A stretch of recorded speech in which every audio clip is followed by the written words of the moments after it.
Good evening. Well, we'll start with these questions.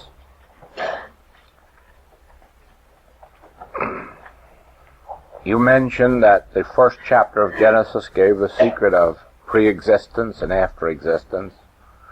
Would you enlarge on that and do the theories of pre- and after-existence, such as reincarnation and karma, have any basis, or are they figments of human imagination? Or indeed they have significance.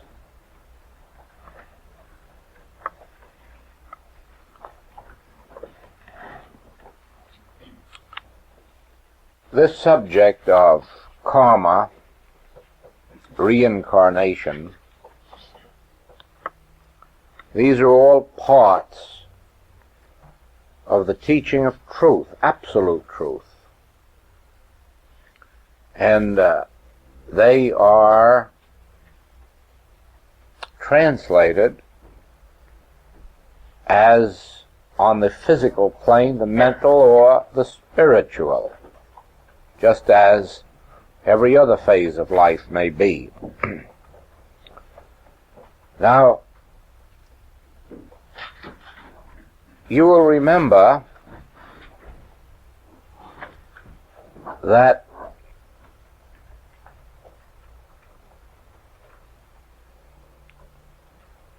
the Master, Christ Jesus, said that he came to do the will of the Father. My doctrine is not mine, but his that sent me.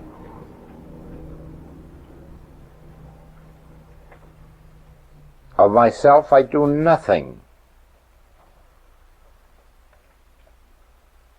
And then, when he was asked, art thou he that should come?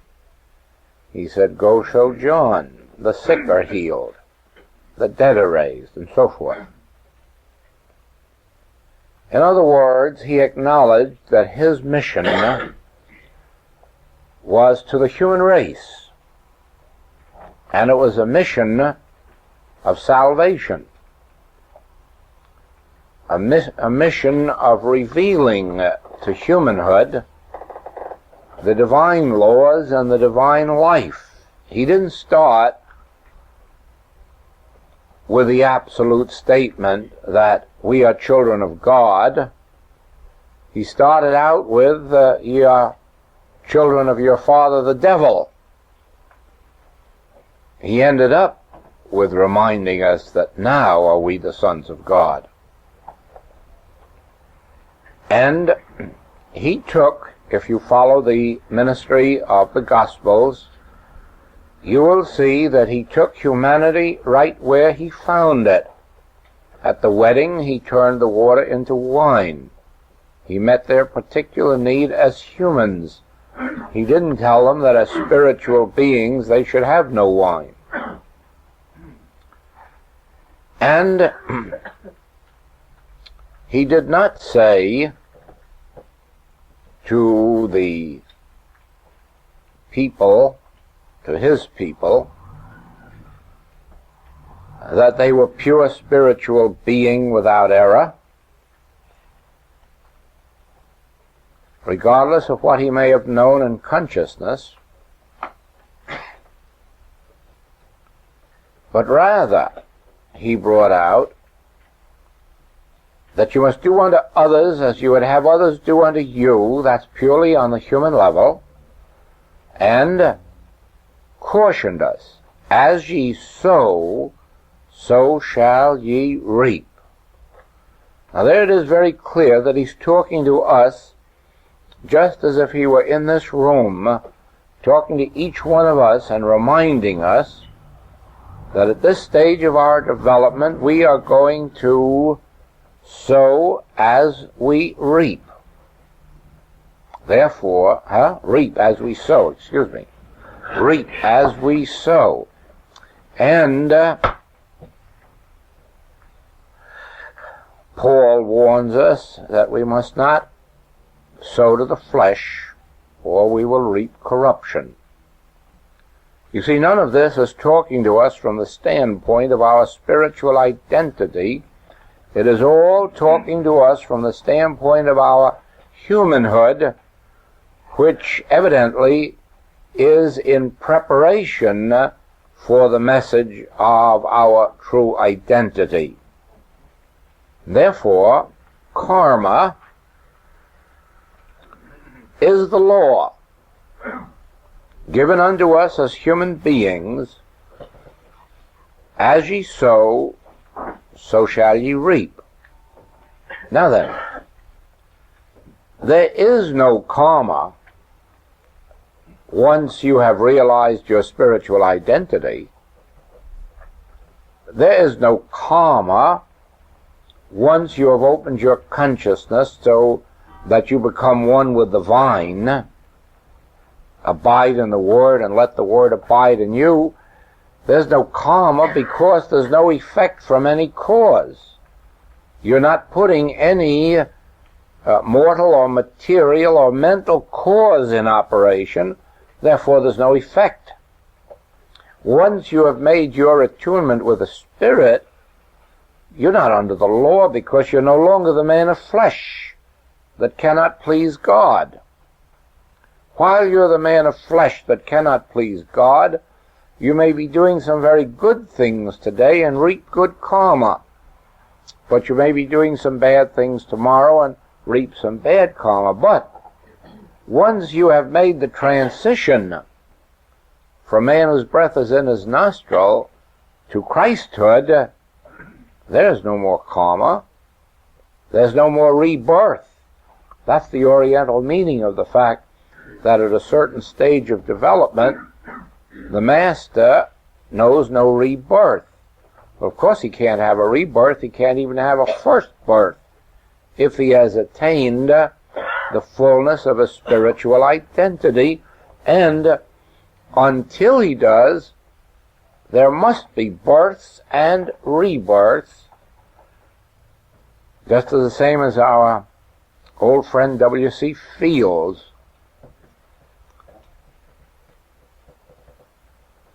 on a radio program in which he is answering questions. And a lady phones in and says, can my husband leave drink alone? He says he can't. And Fields says, of course he can. I've done it 1,000 times. And so it is with us that we are born and reborn 1,000 times. We may not die what they call the physical death 1,000 times, that is, pass through the transition and rebirth, but certainly there isn't anyone in this room, I'm sure, that hasn't died a few times and been reborn and still are not convinced that you've attained your full purity. So there's going to be some more deaths in this room, some more surrender, some more yielding of the self, and there will be some rebirths. That must inevitably follow. But now supposing that we do pass on out of this plane of existence before we have attained that full measure of manhood in Christ Jesus. You know, as you know the nature of God, you surely know that that doesn't mean the end of your opportunity to find your spiritual perfection. Certainly not. You will have to be born again and you will have to die again. That must inevitably follow. Whether you do it by dying out of the flesh or whether you do it through going through repeated deaths and births in this world, ultimately everyone must die sufficiently until they are reborn of the Spirit and then do not have to go through this experience of the world of good and evil. You can know how close you are getting to the divine consciousness by watching what degrees of good and evil you still react to. In other words, how much do you react joyously to the good things, and how much do you react badly to the bad things? Or in what measure are you becoming indifferent to either the human good or the human evil, since something else has taken its place, and eventually something else must take its place? There is a spiritual kingdom. There is a spiritual consciousness, and in it, even the good things of life would be bad. Even the good things of life would not be enjoyable. So you see, it is only at the beginning of our metaphysical careers that we think that demonstration should be an improvement in our human experience, that we think that double the income is a good demonstration, or that the heart, liver, or lungs operating a little better, or even perfectly according to human standards, represents demonstration. It doesn't at all. It really represents a degree of improved humanhood, which in the last analysis will come to an end in one way or another.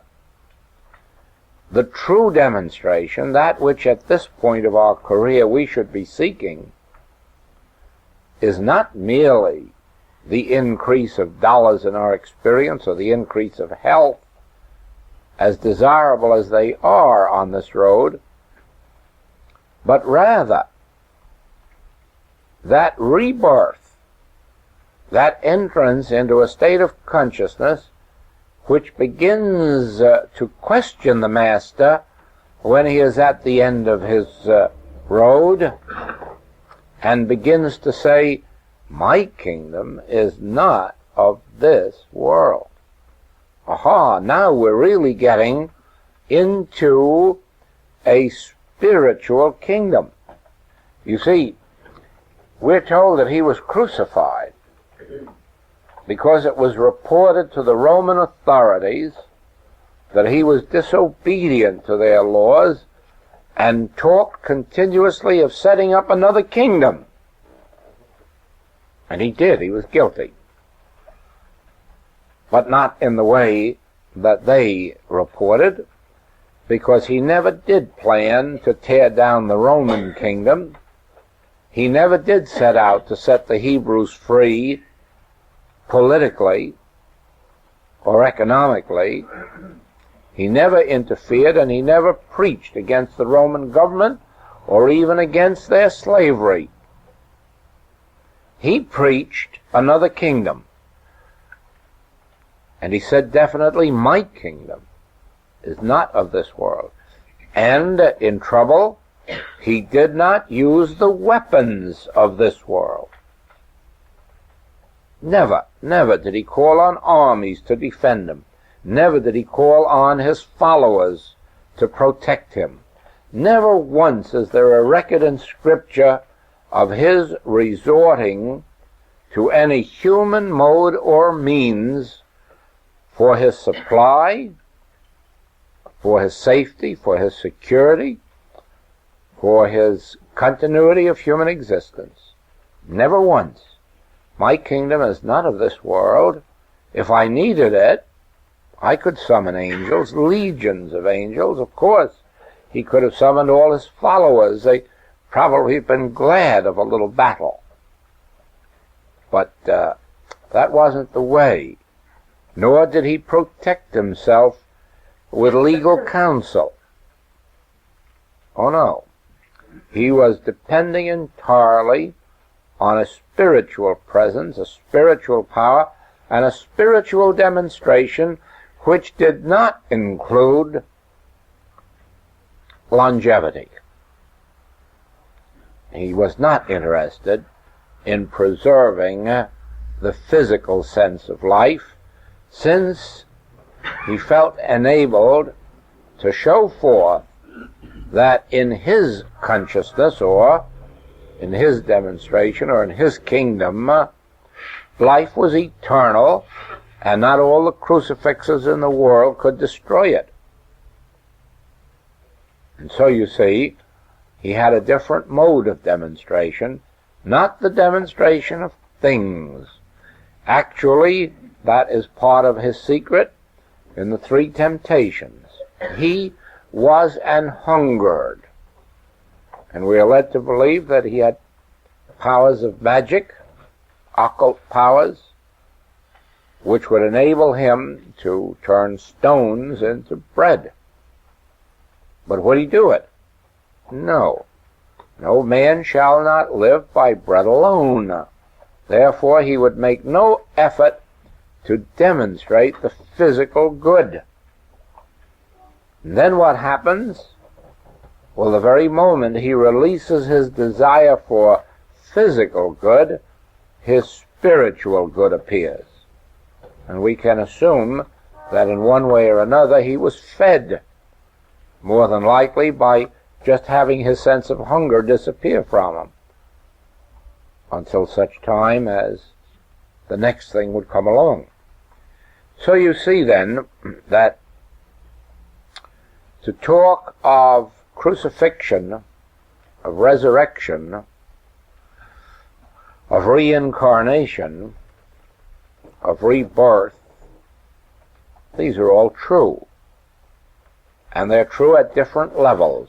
They're true at the level of going through a dying process in our personal lives until we're entirely purified of our physical, mental, financial desires and awaken only in the realization of spiritual fulfillment.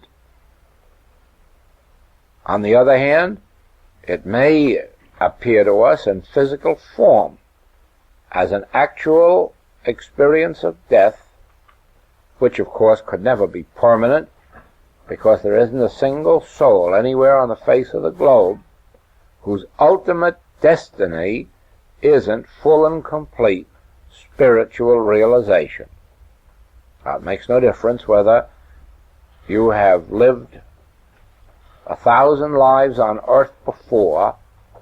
One thing is certain: you are as old as God.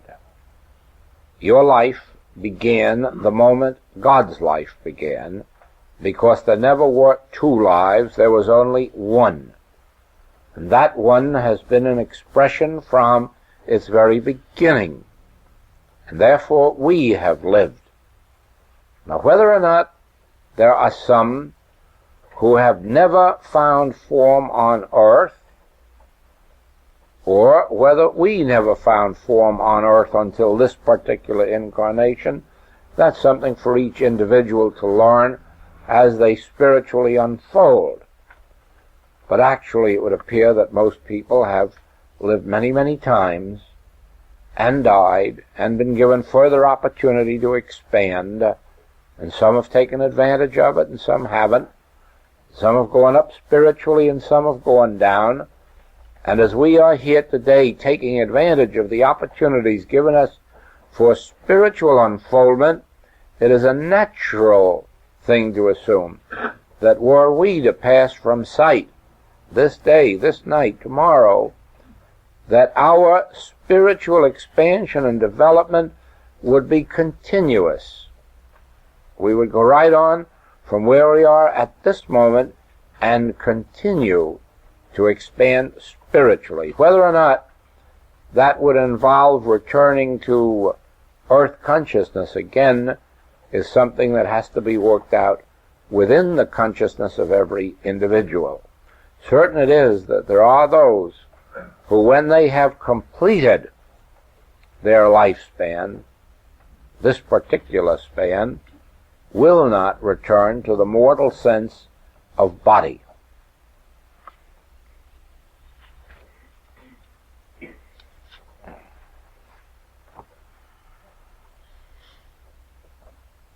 Would you please delve more deeply into the ways that we, who are not practitioners, artists, or writers, can apply the principles of the infinite way in our daily lives at our offices.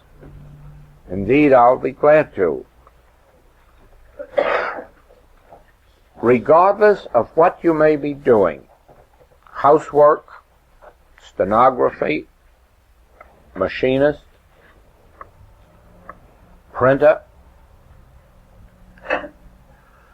regardless of what you may be doing, physical work or mental, bookkeeping, auditing, if you are doing it with your educated knowledge, that is, with your education, with your mind that has studied, you are far from expressing all of your capacities. You are only doing whatever you're doing in a very limited way. Now, once you have learned through meditation to open yourself to an inner inspiration, you bring to the same work that you did before an entirely different capacity. And you will find that whatever you have done before, you now not only do better, more quickly, more efficiently, but eventually you are led to where you don't do it at all because something higher has revealed itself for you. In other words, it makes no difference what we're doing. We are not yet fulfilling the fullness of the Christ. Even a practitioner is only a part way on their journey. A practitioner has not reached the end of the road. A practitioner must later become a teacher, but a teacher must later outgrow that to be a revelator in one way or another, whether it's through writing or recording, radio, television. And then eventually they must rise still higher to where, as pure consciousness, they're reaching the consciousness of the world without any physical contact. Now, let's not get too far into that, but remain at this level, that if you are driving an automobile and you're merely doing it by what you know of handling gear shifts and gas pedals, gas throttles, and if you are doing it only by remembering the laws of the road, you are only getting a certain degree of rightness into your driving. Once you are open to the spiritual impulse, you will find that driving an automobile is so automatic that it's almost impossible to make a mistake, even if your attention is taken from the road. You will find that even where there are opportunities for accidents, that this higher awareness, the spiritual consciousness, somehow takes the wheel right out of your hand and guides you away from the accident, or in some way manipulates the car for you and gets you out of trouble. You see, the whole part of that is this. There is a higher faculty than our human intellect. The object of meditation is contact with that higher faculty. It's a faculty of the soul. It's not a reasoning faculty. It operates like the first chapter of Genesis. Let there be light, and there was light, but it doesn't bother to invent a light. It doesn't bother to seek out laws. It just says, let there be light, and there was light. It is a state of consciousness that knows what it's doing without having to sit down to think it out and reason it out and have reasons why. It goes straight to the point and does it. Now, regardless of the nature of our work, there is a way of doing it that transcends the way we have been taught through the mind. And that way is through this other faculty, this higher faculty. Now, the moment you get above purely mechanical work into the mental realms, you will find that this is even more true, because contact with this higher faculty brings to us ideas which the intellect never knew was in existence. For instance, when was it that there was no airplane in existence? Right within our own lifespan, most of us. And yet, with no previous experience, with no knowledge of any laws of flying, somebody, sometime, all of a sudden perceived these laws and began to experiment and hook them up. Now we have modern flying and wonderful flying. In the same way, you remember in The Infinite Way, I told the story of Marconi, who even as a youngster had discovered what none of the college professors had discovered, that there is no resistance in the air to messages that are sent through the air. How did he learn it? Not out of books, because nobody had discovered it. No books to teach it to him, no teachers to teach it to him. Yet out of something, out of somewhere, he had, and he was the only one who had that knowledge. There is no resistance in the air to messages sent through, and so he was able with that to go right on to his other experiments and come forth with the radio. And so it has been. As you watch the ages go by and see how music has changed, how art has changed, painting, sculpture, you wonder how someone came along all of a sudden and changed the entire trend. Everything up to that moment was considered the most modern art. Now, all of a sudden, begins to be passé. And so it is. Those who are attuned to this higher faculty find these ideas flowing in.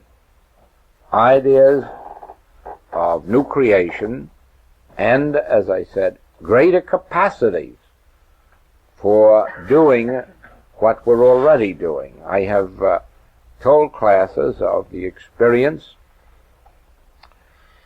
of Mr. Landone, who slept only 52 minutes average out of every 24 hours. That's all. By actual timing by his secretary, he averaged 52 minutes. But he didn't take the 52 minutes every day. Oh, no. He didn't bother to go to bed for 3 or 4 days, and then he took 2 or 3 hours and made up for lost time. And he was able to turn out an entire magazine every month, and a newspaper article every week, and never less than 20 books in a year. And he carried a metaphysical healing practice always of around 3,000 patients. Now you see, he must have tapped a source far beyond the physical powers of man to endure. Of course, he died a comparatively young man of 97 years and 9 months. And he never stopped, remember, until the moment of his passing. He never stopped even one day before to go to bed to do his dying. No, he did it right while he was at work.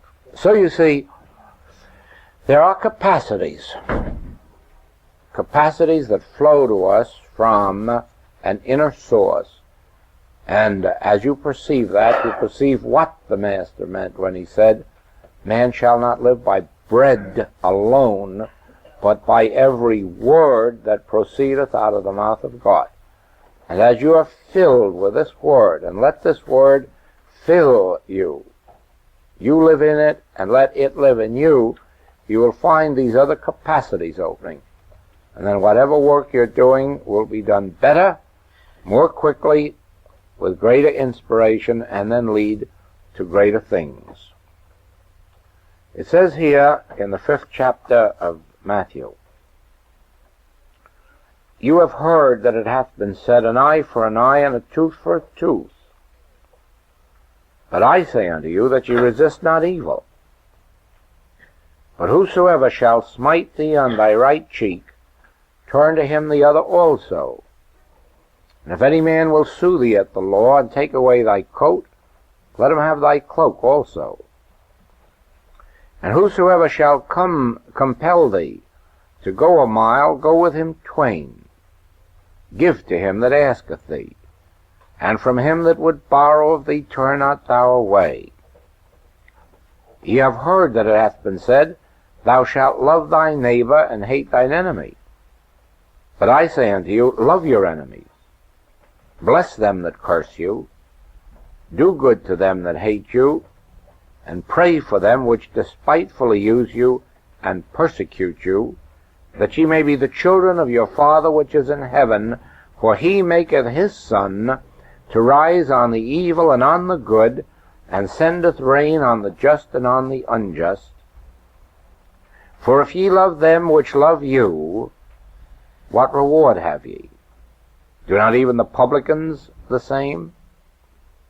And if ye salute your brethren only, what do ye more than others? Do not even the publicans so? Be ye therefore perfect, even as your Father which is in heaven is perfect.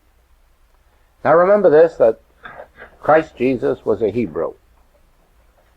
He not only was a Hebrew, he was a Hebrew rabbi, preaching in Hebrew synagogues. And so surely you must know that he knew the Hebrew law. He knew the eye for an eye and a tooth for a tooth. He knew this, love thy neighbor and hate thine enemy.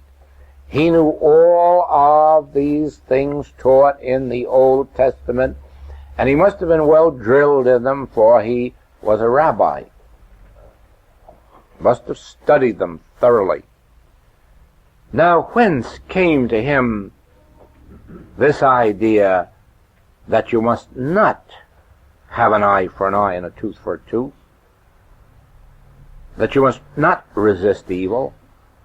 That you must not have vengeance on those who smite you? That you must not refuse them that borrow from you or would borrow from you? From whence came to him the knowledge of love your enemies? Where did that come from? Bless them that curse you. Do good to them that hate you. He did not get it from knowledge. He did not get it from his book learning. He did not get it from his church teaching.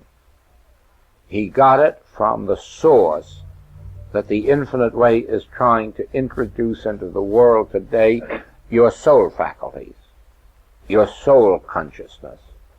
That higher faculty which the man in the street knows nothing about, because the man in the street today who thinks he's a Christian is just as much of a Hebrew as all of the others who return evil for evil, who are willing to pray for their brothers and not for their enemies. All of those who live by bread alone, all of those who live by the law of clause, all of those who live by force, by human weapons, they're not Christians. They're Hebrews.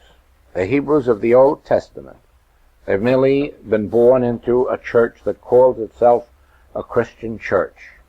But they haven't accepted Christianity, because Christianity is a revelation of soul faculties, of soul qualities of an individual that gives him a rebirth out of that old man who demands an eye for an eye and a tooth for a tooth, who demands vengeance of his enemies, who demands that the enemy be punished.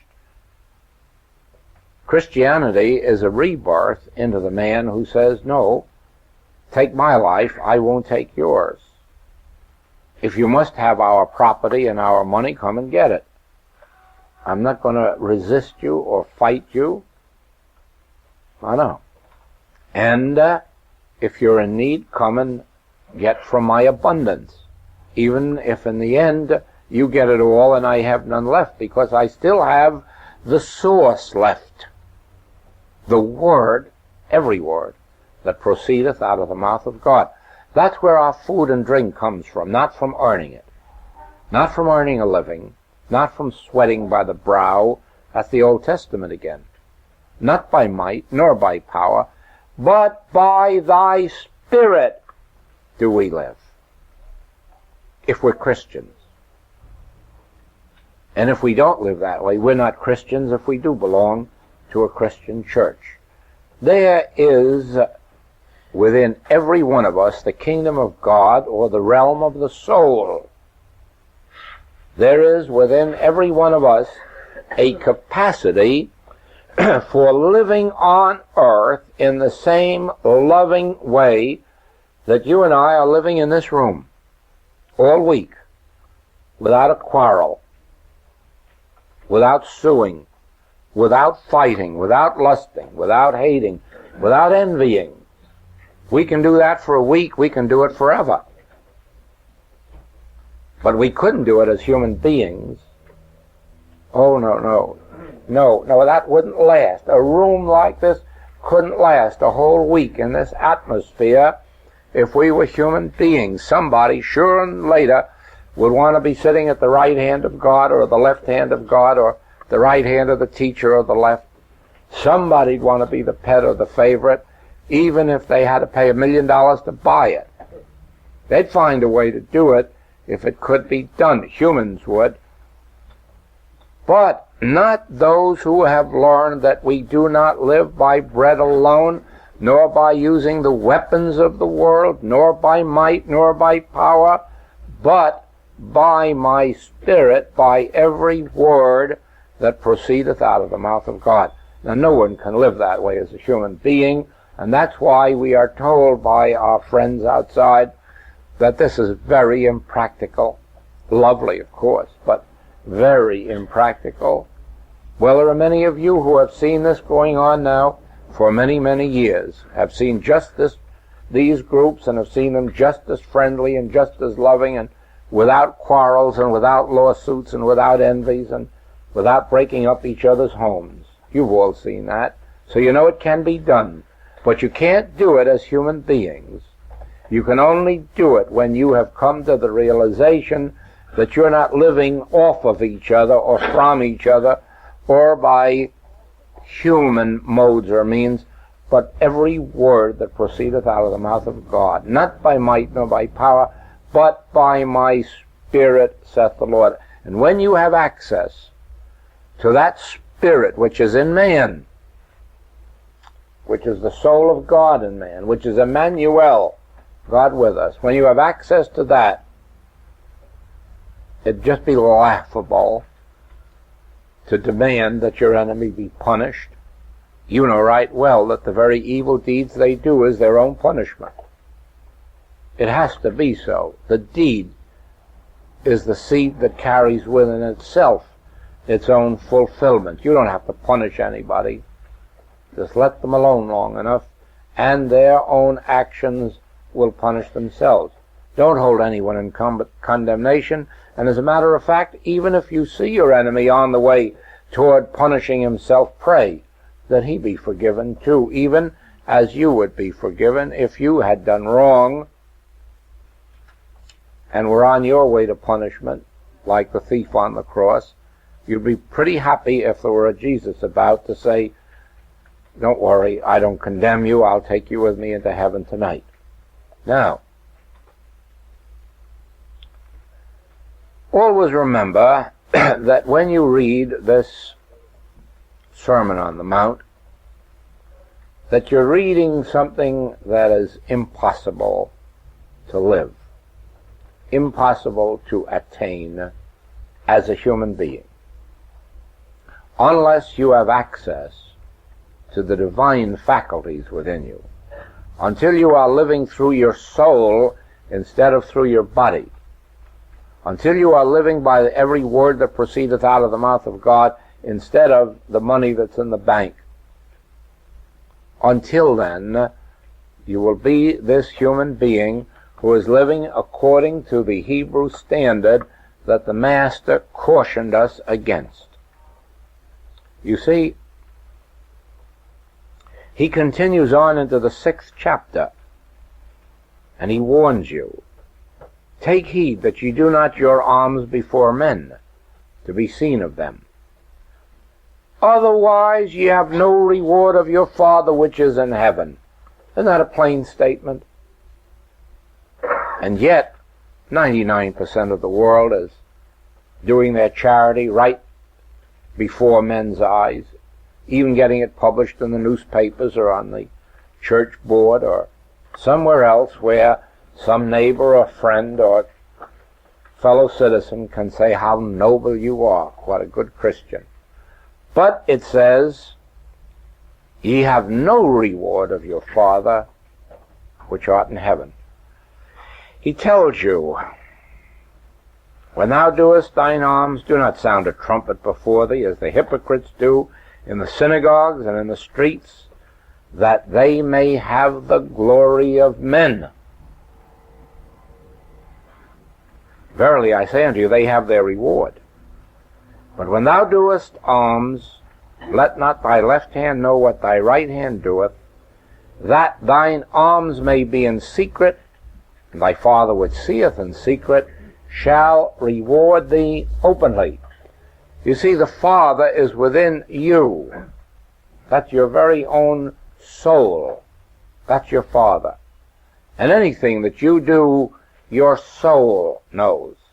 And if you do it in silence and in secrecy, it has a way of rewarding you openly. And he goes on and tells us that about prayer. "When thou prayest, thou shalt not be as the hypocrites are, for they love to pray standing in the synagogues." Well, of course, they don't have so many synagogues today. We have churches, but they're the same thing. They're places where men love to gather to pray. And he seems to think they do it that they may be seen of men. Well, maybe some aren't that ignoble, but this man had a good way of seeing through human nature. He says, "But thou, when thou prayest, enter into thy closet. When thou hast shut thy door, pray to thy Father which is in secret. Thy Father which seeth in secret shall reward thee openly." And for people who have lots of affirmations and mantrams, he says, "But when ye pray, use not vain repetitions, as the heathen do. For they think that they shall be heard for their much speaking." Well, he has an answer for everything. But the real answer is this, the reason for all this. The very soul of you is God. Put it the other way, God is the very soul of you, but God is closer to you than breathing and nearer than hands and feet. There is nothing going on within you that the soul of you doesn't know. And while you may possibly fool the man standing beside you, you're certainly not fooling the man standing within you. Now,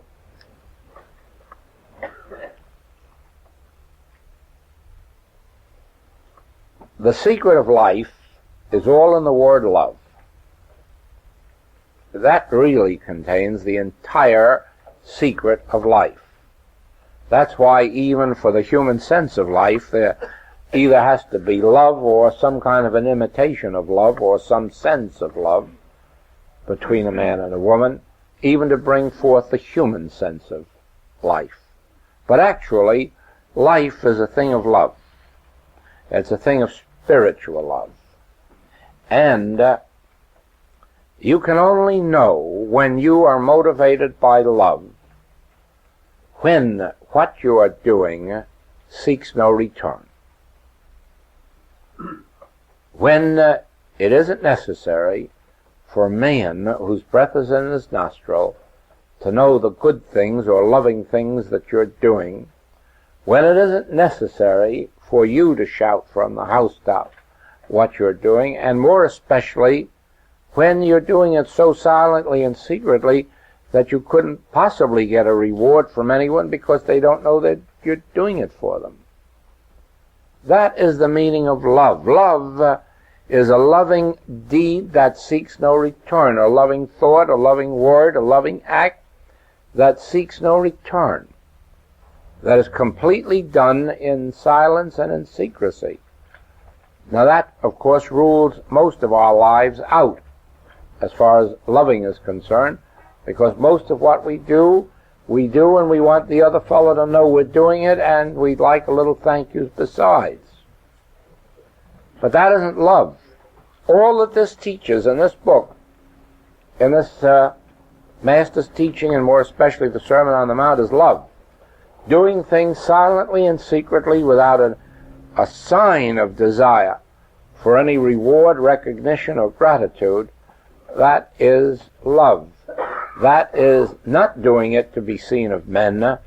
That is not doing it for any earthly reward. And that's where you come back again to your soul faculty. You see, when you're doing it to be your deed becoming known, you are seeking only a spiritual return, spiritual recognition, spiritual endowment. That's how you know when you're touching the soul faculties, when you can trust them with your every deed, with your every thought, and be perfectly satisfied that what is known in the interior of your being will come forth into visible fruitage. But you see, there is the entire principle. God is the soul of man, and that soul has faculties far beyond the intellect, far beyond the mental faculties or physical faculties. And those faculties, once we are in attunement with them, they really permeate the mental and the physical, and they make the mental and the physical eternal and immortal and infinite. Well, let us stop for a few minutes.